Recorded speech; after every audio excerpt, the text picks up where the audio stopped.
नमस्कार दोस्तों, GS recipe के यूट्यूब चैनल पर आपका स्वागत है। आज हम अकबर के भाग 3 के बारे में डिस्कस करेंगे। इसका जो भाग 1 और भाग 2 है वो अपलोड किया जा चुका है, आप उसको देख सकते हैं, फिर इसके बाद इसको आकर भी देख सकते हैं। तो पहले क्वेश्चन से शुरुआत करते हैं। पहला क्वेश्चन आज का बोल रहा है कि फ़तेहपुर सीकरी का जो इबादत खाना था वह क्या था। तो फ़तेहपुर सीकरी का जो इबादत खाना था वह भवन जिसमें विभिन्न धर्मों के विद्वानों के साथ अकबर जो है वह चर्चा करता था। तो इस क्वेश्चन का जो सही जवाब है वह है option number B is the right answer. अब इसके बारे में कुछ महत्वपूर्ण तथ्य जान लीजिए। महत्वपूर्ण तथ्य यह है कि अकबर ने 1575 ईस्वी में फ़तेहपुर सीकरी में इबादत खाना का निर्माण करवाया था। वस्तुतः 1575 ईस्वी तक अकबर जो है वह सुन्नी धर्म, कौन सा, सुन्नी धर्म के बाहरी रूपों को मानता रहा। इसी समय उसका संपर्क जो है वह शेख मुबारक शाह, किसके साथ, शेख मुबारक शाह तथा उसके पुत्र थे जिनका नाम था फैजी व अबुल फजल। कौन, फैजी और एक और पुत्र था जिसका नाम था अबू फजल। इनके साथ उसकी मुलाकात हुई। तब उसने दार्शनिक एवं धर्मशास्त्रीय प्रश्नों पर वाद विवाद हेतु फ़तेहपुर सीकरी में इबादत खाना का निर्माण करवाया था। इसमें बादशाह की अध्यक्षता में, इसमें क्या होता था, इसमें बादशाह की अध्यक्षता में सैयद शेख, कौन कौन लोग थे, सैयद शेख तथा जो उलेमा लोग थे वो धार्मिक चर्चा किया करते थे। और लगभग अक्टूबर 1578 ईस्वी में अकबर ने सभी धर्मावलंबियों के लिए इबादत खाना का द्वार खोल दिया था। ठीक है, फिर फलता उसके बाद क्या हुआ, उसके बाद हिंदू धर्म के लोग, जैन धर्म के लोग, ईसाई धर्म के लोग, पारसी धर्म आदि धर्म के विद्वान भी जो है वह इबादत खाना में आकर धार्मिक चर्चाओं में भाग लेने लगे थे। अकबर इससे बहुत प्रभावित हुआ था और उसने यह समझ लिया कि सभी धर्मों में कुछ अच्छे तत्व जो हैं वह विद्यमान है। वह सभी धर्मों एवं धर्माचारों का आदर एवं सम्मान देने लगा था।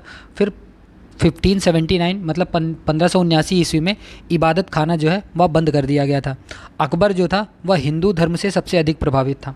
अगर ये भी पूछ लिया जाए कि अकबर किस धर्म से सबसे ज़्यादा प्रभावित था, तो अकबर जो है वह हिंदू धर्म से सबसे ज़्यादा प्रभावित था। और अकबर ने वल्लभाचार्य जी के पुत्र थे जिनका नाम था विट्ठलनाथ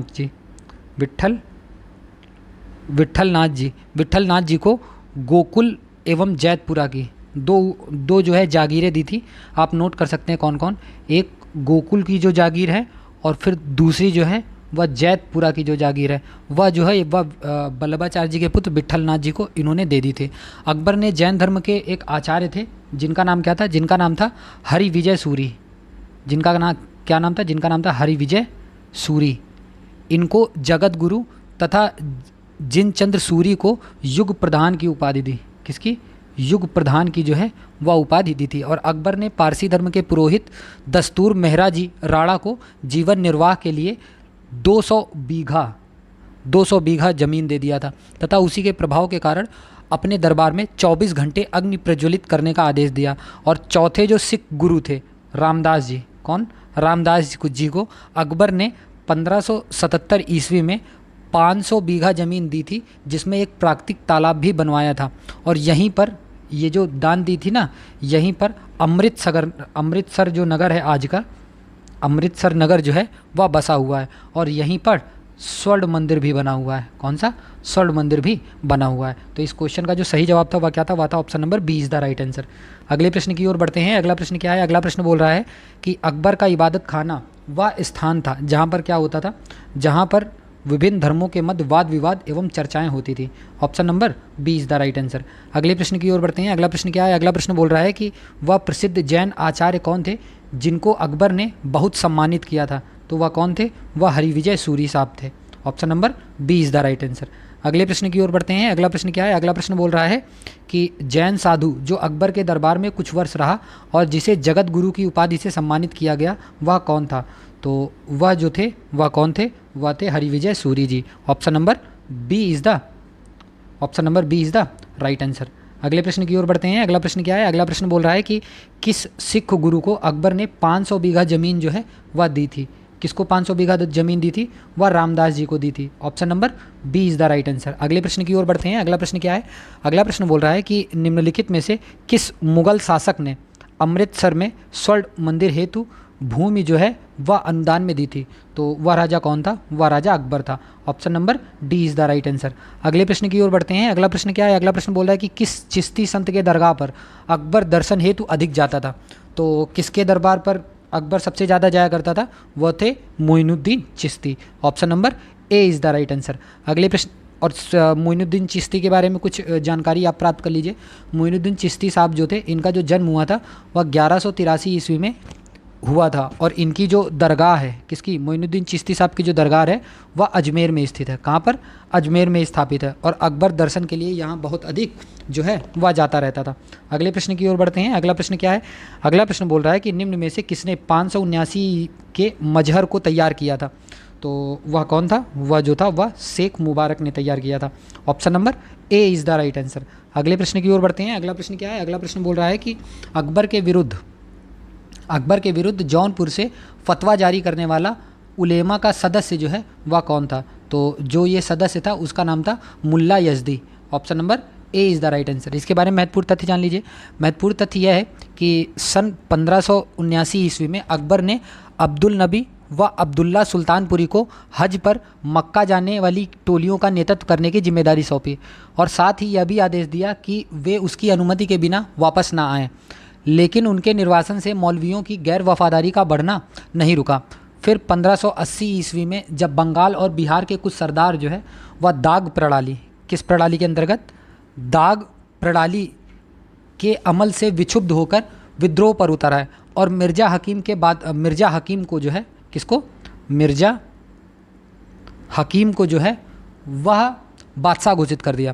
तभी जौनपुर के जो काजी थे, जिनका नाम था मुल्ला मोहम्मद यज़दी, ने फतवा जारी कर दिया कि अकबर के विरुद्ध बगावत कानूनी है, और बंगाल के काजी ने कहा कि यह बगावत औलियों को मदद मास से वंचित करने के कारण बर्पा खुदाई कहर है। विद्रोह को दबाने के बाद इन दोनों को आगरा तलब किया गया। कहाँ पर? आगरा बुलाया गया। आगरा जो है वह बुलाया गया, और यमुना नदी पार करते समय दोनों को डुबाकर मार देने का हुक्म जारी कर दिया गया। बहुत से अन्य मुल्ला या तो कैद में डाल दिए गए, या बचने के लिए इधर उधर भाग निकले। तो इस क्वेश्चन का जो सही जवाब था वह क्या था? वह था option number A is the right answer. अगले प्रश्न की ओर बढ़ते हैं। अगला प्रश्न बोल रहा है कि निम्नलिखित कथनों पर विचार कीजिए और अधोलिखित कूट से अपना उत्तर चुनिए। तो पहला कथन क्या है? पहला कथन बोल रहा है कि अकबर ने 1581 ईस्वी में दीन इलाही की स्थापना करी थी। क्या ये बात सही है? नहीं, ये बात गलत है। 1581 में स्थापना नहीं करी थी। दीन इलाही की स्थापना 1582 ईस्वी में करी थी। कथन बोल रहा है कि अकबर अपने साम्राज्य में राजपूतों का सहयोग प्राप्त करना चाहता था। हाँ, ये बात बिल्कुल सही है कि वह सहयोग प्राप्त करना चाहता था। इस क्वेश्चन का सही जवाब क्या हो जाएगा? वह हो जाएगा option number D is the right answer. Okay, अगले प्रश्न की ओर बढ़ते हैं। अगला प्रश्न क्या है? अगला प्रश्न बोल रहा है कि सुलह कुल का सिद्धांत जो है वह किसके द्वारा प्रतिवर्तित किया गया था, मतलब किसके द्वारा दिया गया था? तो यह जो सिद्धांत है यह अकबर ने दिया था। Option number B is the right answer. इसके बारे में महत्वपूर्ण तथ्य जान लीजिए। महत्वपूर्ण तथ्य यह है कि अकबर एक दार्शनिक तथा धार्मिक मामलों में अधिक रुचि लेता था। वह सूफी रहस्यवाद, किसमें? सूफी रहस्यवाद से अत्यधिक प्रभावित था। उसने साम्राज्य में धार्मिक सहिष्णुता, ये जो सुलह कुल है ना, इसको ही हम धार्मिक सहिष्णुता भी बोल सकते हैं। धार्मिक सहिष्णुता यानी कि सुलह कुल की नीति को लागू किया, जिसका अर्थ है सभी के लिए पूर्ण शांति। और सुलह एक कुल की नीति के द्वारा अकबर ने हिंदुओं तथा मुस्लिमों के मध्य सद्भाव तथा शांति स्थापित करने का प्रयत्न किया। यह जो है सभी धर्मों और विचारधाराओं के लिए अभिव्यक्ति की स्वतंत्रता को संभव बनाता है। और सुलह एक कुल की अवधारणा जो है वह राजनीतिक उदारता, धार्मिक सहनशीलता तथा उदारवादी सांस्कृतिक दृष्टिकोण पर आधारित है। और अकबर ने धार्मिक सहिष्णुता को राजनीतियों के माध्यम से क्रियान्वित किया था। इसके तहत अकबर ने कई चीज़ों को बैन किया था, मतलब प्रतिबंध किया था। तो कुछ चीज़ें थी। पहले नंबर पे आप नोट कर सकते हैं, अकबर ने सती प्रथा को बंद किया था। फिर दूसरे नंबर पे आप नोट कर सकते हैं, अकबर ने बाल विवाह को भी मना किया था, बंद कर दिया था, प्रतिबंध कर दिया था। तीसरे नंबर पे आप नोट कर सकते हैं, शराब पीने पर रोक लगा दी थी इसने, ठीक है, आदि कुप्रथाओं को प्रतिबंधित किया था। और अबुल फजल ने इसके बारे में अपनी रचनाओं में बहुत विस्तार से लिखा हुआ है, ठीक है। तो इस क्वेश्चन का जो सही जवाब है वह क्या है? वह है option number B is the right answer. अगले प्रश्न की ओर बढ़ते हैं। अगला प्रश्न क्या है? अगला प्रश्न बोल रहा है कि सुलह कुल के बारे में निम्नलिखित कथनों पर विचार कीजिए। तो कथन क्या क्या है? पहला कथन बोल रहा है कि इसका अर्थ है परम शांति। हाँ, बिल्कुल सही बात है, पहला सही है। दूसरा बोल रहा है कि यह सभी धर्मों और विचारधाराओं के लिए अभिव्यक्ति की स्वतंत्रता को संभव बनाता है। हाँ, ये भी बात बिल्कुल सही है। तीसरा बोल रहा है कि सुलह ए कुल का आदर्श राज्य नीतियों के माध्यम से क्रियान्वित किया गया। हाँ, ये भी बात सही है। तो इस क्वेश्चन का सही जवाब क्या हो जाएगा? वह हो जाएगा option number B is the right answer. Okay, अगले प्रश्न की ओर बढ़ते हैं। अगला प्रश्न क्या है? अगला प्रश्न बोल रहा है कि अकबर द्वारा अपनाई गई सुलह ए कुल सार्वभौम शांति तथा भाईचारा की अवधारणा निम्नांकित में से किस पर आधारित थी? तो यह जो थी, ये राजनीति उदारता पर भी आधारित थी, या धार्मिक सहनशीलता पर भी आधारित थी, या उदारवादी सांस्कृतिक दृष्टिकोण पर भी आधारित थी। ठीक है, तो इस क्वेश्चन का जो सही जवाब हो जाएगा वह क्या हो जाएगा? वह हो जाएगा option number D is the right answer. अगले प्रश्न की ओर बढ़ते हैं। अगला प्रश्न क्या है? अगला प्रश्न बोल रहा है कि सुलह कुल का निम्न में से किसने वर्णन किया है? तो क्या सुलह कुल का जो वर्णन किया है वो फैजी ने किया है? नहीं। बदायूनी ने किया? ये भी नहीं। बख्शी निजामुद्दीन ने किया? ये भी नहीं। तो किया किसने है? इसका जो वर्णन है वह अबुल फजल ने किया है। किसने? अबुल फजल ने किया है। तो इस क्वेश्चन का सही जवाब क्या हो जाएगा? वह हो जाएगा option number D is the right answer. इनमें से कोई नहीं। अगले प्रश्न की ओर बढ़ते हैं। अगला प्रश्न क्या है? अगला प्रश्न बोल रहा है कि निम्नलिखित कथनों में से कौन सा सही है, आपको बताना है। तो पहला कथन है कि अकबर ने लड़कों और लड़कियों के विवाह की आयु निर्धारित करने का प्रयास किया था। क्या ये बात सही है? हाँ भाई, ये बात सही है। दूसरा कथन है कि अकबर ने लड़कियों को अभिभावकों के दबाव से अलग स्वयं की इच्छा से विवाह करने की स्वतंत्रता दी थी। हाँ, ये भी बात सही है। तो इस क्वेश्चन का जो सही जवाब हो जाएगा वह क्या हो जाएगा? वह हो जाएगा option number C is the right answer. 1 और 2 दोनों सही। तो इसके बारे में महत्वपूर्ण तथ्य जान लीजिए। महत्वपूर्ण तथ्य यह है कि मैंने बताया था अबुल फजल ने काफ़ी अकबर के बारे में काफ़ी चीज़ें बताई हैं। तो अबुल फजल के अनुसार अकबर जो है वो मध्यकालीन भारत का पहला शासक था जिसने विवाह की उम्र निर्धारित करने का प्रयास किया था। अकबर ने लड़के के विवाह की जो उम्र रखी थी वह 16 वर्ष की रखी थी, तथा लड़की की जो उम्र रखी थी वह 14 वर्ष निर्धारित किया था, तथा बाल विवाह रोकने के लिए एक अधिकारी की नियुक्ति की थी जिसका नाम होता था तुर्बेग। तुर्बेक नामक एक अधिकारी की नियुक्ति भी वो करता था। अकबर ने लड़कियों को माता पिता के दबाव से नहीं बल्कि अपनी मर्जी से विवाह करने की छूट देने की कोशिश करी थी, और अंतर्जातीय विवाह को भी मान्यता उसने दी थी, तथा कन्यावध पर, किस पर? कन्यावध पर प्रतिबंध भी लगाया था। और अकबर ने ही 1587 ईस्वी में विधवा पुनर्विवाह, कौन सा? विधवा पुनर्विवाह जो है इसका जो है कानून बनाया था इसने। उसे आज्ञा दी कि आदमी को एक से अधिक स्त्री से विवाह करना चाहिए। उसने आज्ञा दी कि आदमी को एक ही स्त्री से, सॉरी एक से अधिक नहीं, उसने आज्ञा दी थी कि आदमी को एक ही स्त्री से विवाह करना चाहिए। वह तभी दूसरा विवाह कर सकता है जब उसकी पहली पत्नी बांध्या हो या उसने बहुपत्नी विवाह की प्रथा को भी अस्वीकृत कर दिया था। ठीक है, तो इस क्वेश्चन का जो सही जवाब था वह क्या था? वह था option number C is the right answer. अगले प्रश्न की ओर बढ़ते हैं। अगला प्रश्न क्या है? अगला प्रश्न बोल रहा है कि निम्नलिखित में से किसने यह आज्ञा दी कि आदमी को एक ही स्त्री से विवाह करना चाहिए और वह तभी दूसरा विवाह कर सकता है जब उसकी पत्नी बंध्या हो? तो यह किसने कहा था? यह कहा था अकबर ने। Option number C is the right answer. अगले प्रश्न की ओर बढ़ते हैं। अगला प्रश्न क्या है? अगला प्रश्न बोल रहा है कि अकबर ने दीन इलाही किस वर्ष जो है वह प्रारंभ किया था? तो अकबर ने दीन इलाही जो है वह 1582 ईस्वी में प्रारंभ किया था। Option number D is the right answer. अब इसके बारे में कुछ महत्वपूर्ण तथ्य जान लीजिए। महत्वपूर्ण तथ्य यह है कि अकबर द्वारा 1582 ईस्वी में दीन इलाही या दीन इलाही का एक दूसरा नाम है, उसको भी आप नोट कर सकते हैं, जिसका नाम है तौहीद ए इलाही। क्या नाम है? तौहीद ए इलाही। इलाही मतलब कि दैवी एकेश्वरवाद की स्थापना की गई। इसका कोई सुस्पष्ट नीति शास्त्र या दर्शन नहीं था, लेकिन इसके लिए एक परमात्मा में विश्वास करना आवश्यक था। इसमें सामाजिक सुधार के कुछ सिद्धांतों के साथ 10 सद्गुणों, कितने? 10 सद्गुणों के व्यवहार का निर्देश देने वाली एक आचार संहिता शामिल थी, और ईश्वर की एकता में विश्वास के अतिरिक्त इसमें किसी धर्म विशेष की कोई विशेषता जो है वह शामिल जो है नहीं थी। जहाँ तक अकबर का संबंध था, या उसके द्वारा एक ऐसे सूत्र की खोज का एक सच्चा और प्रबल प्रयास था जो सबको संतुष्ट कर सके पर किसी को भी इस पर आपत्ति ना हो। फिर उसके बाद एक डॉक्टर आते हैं जिनका नाम था डॉक्टर B.A. स्मिथ। कौन? Doctor B.A. स्मिथ। ये क्या बोलते हैं? Doctor B.A. स्मिथ ने दीन इलाही को अकबर की साम्राज्यवादी भावनाओं का शिशु या उसकी राजनीतिक महत्वाकांक्षाओं का एक धार्मिक जामा कहकर पुकारा है, और वह कहता है कि दीन इलाही जो है वह अकबर के अहंकार एवं निरंकुशता की भावना की उपज थी। यह उसकी बुद्धिमत्ता का नहीं, मूर्खता का स्मारक है। ये किसने कहा था? यह कहा था B.A. स्मिथ ने। फिर उसके बाद बदायूं ने कहा है कि अकबर धीरे धीरे इस्लाम से दूर हो गया है। उसने हिंदू, ईसाई, पारसी इत्यादि धर्मों के आचार्य को बुलाकर एक धर्म की स्थापना की, जिसका नाम क्या रखा? जिसका नाम दीन इलाही रखा। और बीरबल इस धर्म को अपनाने वाला, कौन? बीरबल जो है वह इस धर्म को अपनाने वाला एकमात्र हिंदू था। और दीन इलाही धर्म में सदस्यता ग्रहण करने के लिए रविवार का दिन निश्चित किया गया था। कौन सा? रविवार का जो दिन है वह निश्चित किया गया था। तो इस क्वेश्चन का सही जवाब है वह क्या है? वह है option number D is the right answer. अगले प्रश्न की ओर बढ़ते हैं। अगला प्रश्न क्या है? अगला प्रश्न बोला है कि दीन इलाही का प्रचार किस शासक ने किया था? तो दीन इलाही का जो प्रचार है वह अकबर ने किया था। Option number B is the right answer. अगले प्रश्न की ओर बढ़ते हैं। अगला प्रश्न क्या है? अगला प्रश्न बोल रहा है कि दीन इलाही अकबर की मूर्खता का स्मारक है, बुद्धिमत्ता का नहीं। यह कथन जो है यह किसका है? तो मैंने बताया था यह कथन किसका है? B.A. स्मिथ का है। Option number C is the right answer. अगले प्रश्न की ओर बढ़ते हैं। अगला प्रश्न क्या है? अगला प्रश्न बोल रहा है कि किस इतिहासकार ने दीन इलाही को धर्म कहा? तो वह किसने कहा था? वह बदायूनी ने कहा था, अब्दुल कादिर बदायूनी ने। Option number B is the right answer.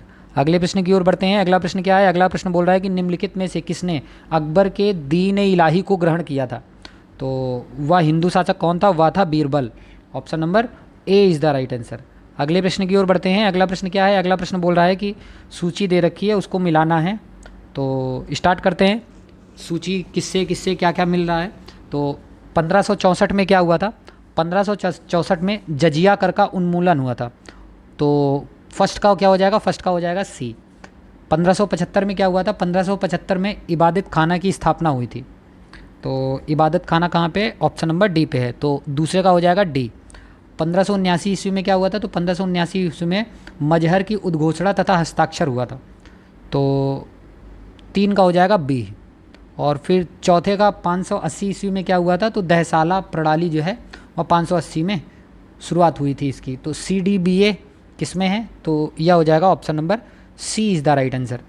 एक डेट और याद रखिएगा, 1582 ईस्वी में दीन इलाही की स्थापना हुई थी।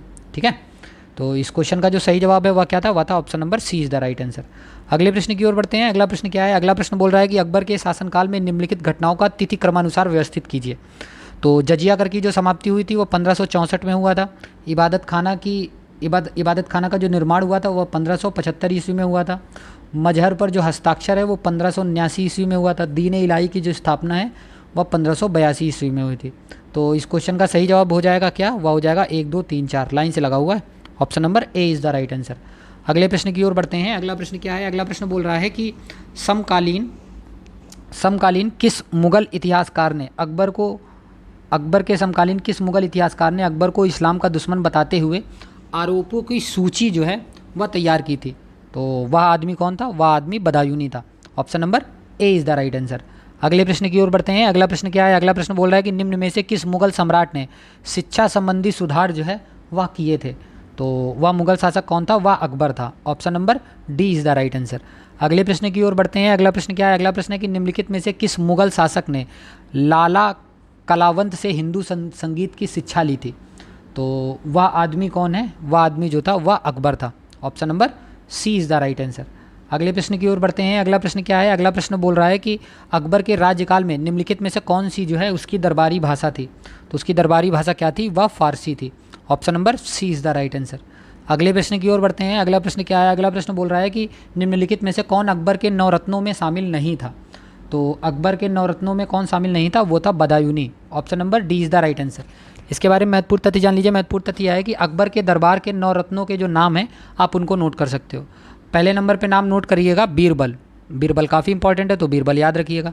दूसरे नंबर पे नोट करिएगा टोडरमल जो कि वित्त अधिकारी था। कौन था? टोडरमल, वित्त अधिकारी। तीसरे नंबर पे नोट करिएगा अबुल फजल। कौन? अबुल फजल जो है तीसरे नंबर पे नाम।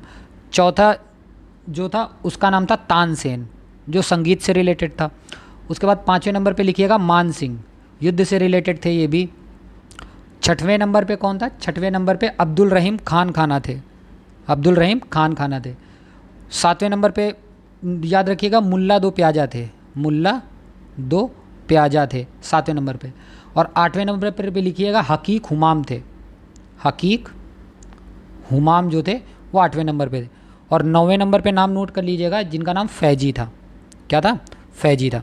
तो ये 9 रत्न थे अकबर के दरबार के। ठीक है। और बदायूनी जो था वह अकबर के नवरत्नों में शामिल नहीं था। और फैजी शेख मुबारक का जो पुत्र तथा अबुल फजल का बड़ा भाई था, यह अकबर के नवरत्नों में से एक था। वह अकबर के का राजकवि था। कौन? जो फैजी शेख था, जो मैंने नाम बताया था 9वें नंबर पे, फैजी शेख जो था वह अकबर के नवरत्नों में से एक था। वह एक राजकवि था। और 22 जून, कब? 22 जून 1579 ईस्वी को अकबर द्वारा पढ़ा गया खुतबा जो है वह फैजी के द्वारा ही तैयार किया गया था। उसने दीन इलाही धर्म स्वीकार किया था तथा इसके प्रचार में महती भूमिका निभाई थी।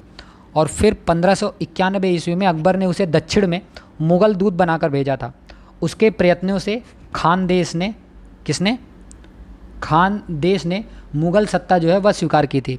और अकबर ने फैजी को एक उपाधि प्रदान की थी जिसका नाम था मलिक उस सोरा।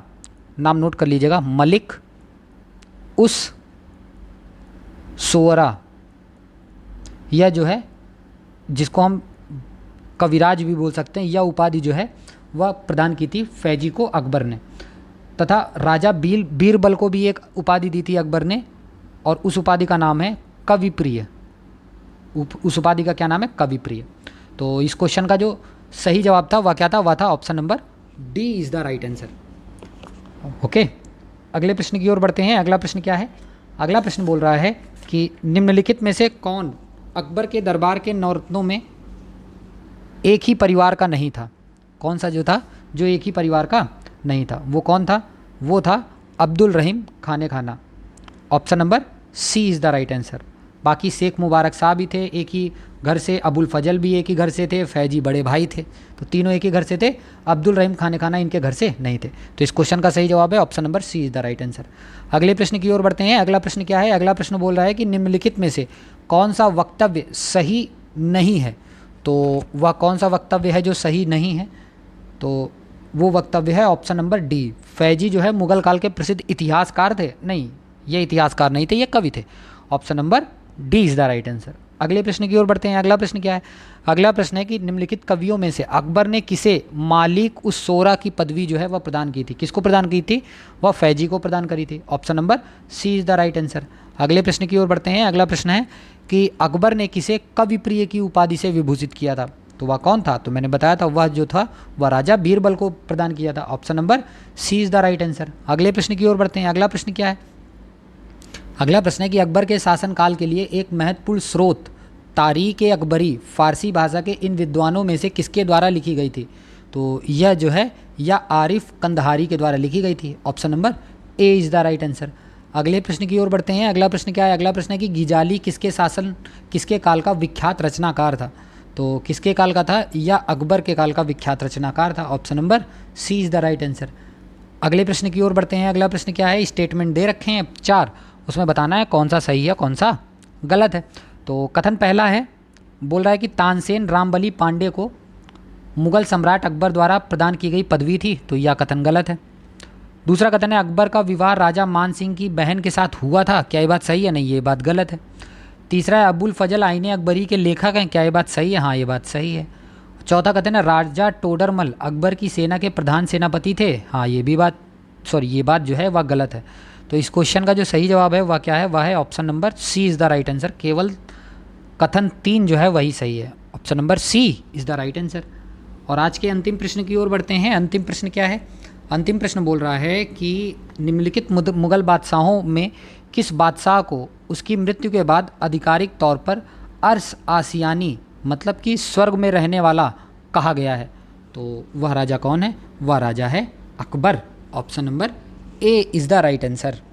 तो ये जो सीरीज़ चल रही है कैसी लग रही है आपको, प्लीज़ कमेंट सेक्शन में लिख के बताइए। और हाँ, अगर इस वीडियो की अगर आपको PDF चाहिए तो डिस्क्रिप्शन में एक लिंक दिया गया है टेलीग्राम पे जाने का, तो उस लिंक से टेलीग्राम पर जाकर चैनल को ज्वाइन कर सकते हैं और वहाँ पे फ्री ऑफ कॉस्ट जो है PDF दी जा रही है, वहाँ जाके डाउनलोड कर सकते हैं। प्लीज़ चैनल को सब्सक्राइब करिए और लोगों के साथ शेयर करिए और वीडियो को भी लाइक करिए। धन्यवाद।